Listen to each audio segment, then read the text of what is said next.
તો આજરોજ અમે મોખડી એક બેનનું ઘર જોવા ગયા હતા જે નિરાધર છે। તો દોસ્તો ગાડી ઊભી રાખીને પછી આપણે અહીંયાથી નાવડીમાં બેસીને જવાનું છે। એ સામે જ ઘર છે, પણ નાવડીવાળા ભાઈ એમની ભેંસો શોધીને બીજી સાઈડ પર ગયા હતા, એટલે અમે થોડી રાહ જોઈ અને સામે બૂમો પણ પાડી, પણ ત્યાંથી કોઈ નહોતું, એટલે પછી તારનો અમે બીજો રસ્તે જવાનું નક્કી કર્યું। એટલે અમે પછી બીજા રસ્તે જવા નીકળી ગયા। એમ તો ઘર અહીંયાથી જોઈએ તો સામેની બાજુ નજીક જ કહેવાય, પણ નાવડી નથી એટલે ચાલીને અડધો કલાક જેવું થાય, એટલે અમે નીકળી ગયા। અને થાક પણ બહુ લાગ્યો હતો, કેમ કે અંદર અડધો કલાક જેવું ચાલવાનું હતું। એટલે અમે યશપાલભાઈ, અમારા બેન છે રક્ષુબેન, પછી એક છોકરો છે, અમે નીકળી ગયા। એમ જોવા જઈએ તો કુદરતી વાતાવરણ પણ બહુ સરસ હતું અને ફરવાની પણ મજા આવે એવું લોકેશન છે દોસ્તો। અહીંયાનું તમે નજારો જોઈ શકો છો, પણ અહીંયાના લોકોને કેટલી તકલીફ પડતી હશે, કેમ કે જંગલમાં જ રહેવાનું છે અને પગદંડી જ રસ્તો છે, ત્યાં કોઈ ગાડી આવે જાય એવું નથી। તો આ રસ્તો એમના માટે કાયમનો છે, એટલે એમને કોઈ વાંધો નહીં આવતો, પણ આજે અમે પહેલી વાર ગયા ને તો થાક બી લાગ્યો હતો। તો દોસ્તો જે આપણે રેશમાબેનને મળવા જઈ રહ્યા છે, એમના ઘરવાળા આજે 5-6 મહિના પહેલાં ગુજરી ગયા છે, અને 2 નાના છોકરા છે અને 2 છોકરીઓ છે। હવે પરિસ્થિતિ એટલી ખરાબ છે ને કે એ બેન છોકરાઓને ભણાવી પણ નહીં શકતા, એટલે છોકરાઓ ઘરે જ છે। એમાંથી કંઈ એક છોકરો ભણવા જાય છે, બાકી બીજા ઘરે જ છે। પરિસ્થિતિ એવી છે કે ઘર ચલાવવા જાય કે પછી છોકરાઓને ભણાવવા જાય।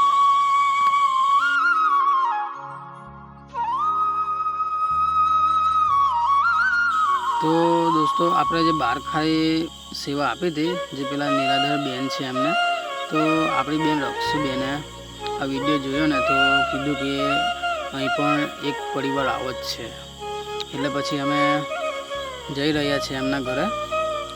પણ રસ્તો એવો છે ને કે 2 વાર તો ભૂલે પડ્યા, અવરાવરી વાતે નીકળી જવાય,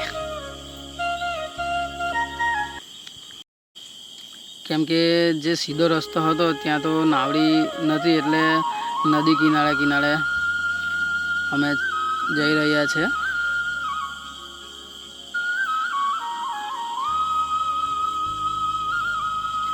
એ બેન હાલમાં કોઈના ઘરે કામ કરે છે અને ગાય ભેંસ ચરાવી આવે, મજૂરી કરીને પછી ઘર ચલાવે છે।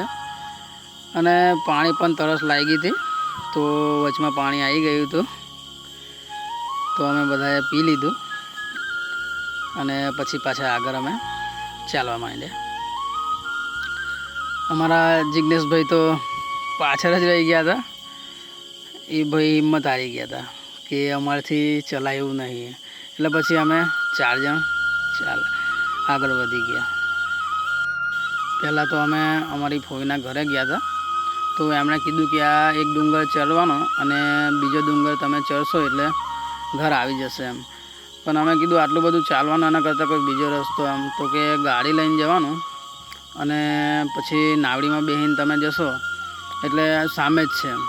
તો અમે એ હિસાબથી અમે બાઈકો લઈને ગયા હતા। આપણા રક્ષોબેન કારના કહે છે દોસ્તો કે બસ આવી જ ગયું, પણ અડધો કલાકથી જ પણ હજુ ઘર આવતું નહીં બેનનું। લોકેશન ફરવા લાયક છે જંગલમાં।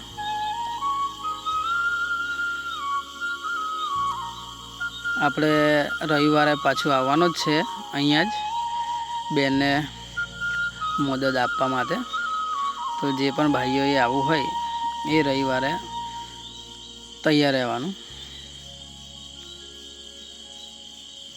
તમે જોઈ શકો છો કેવો નજારો છે. તો દોસ્તો આપણે પહોંચી ગયા છે રેશમાબેનના ઘરે. યશપાલભાઈ તો આગળ ચાલીને પહોંચી ગયા હતા,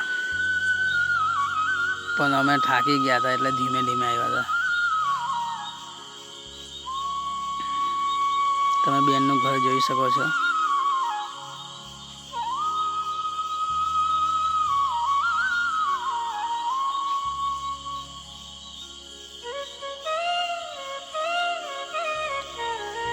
તમે જોઈ શકો છો નાના નાના છોકરા છે. આ તો બાજુવાળાના છે, બાજુમાં ઘર છે એમનું. આ ઘર એમનું છે. જો ખાટલો પણ નથી ઘરમાં.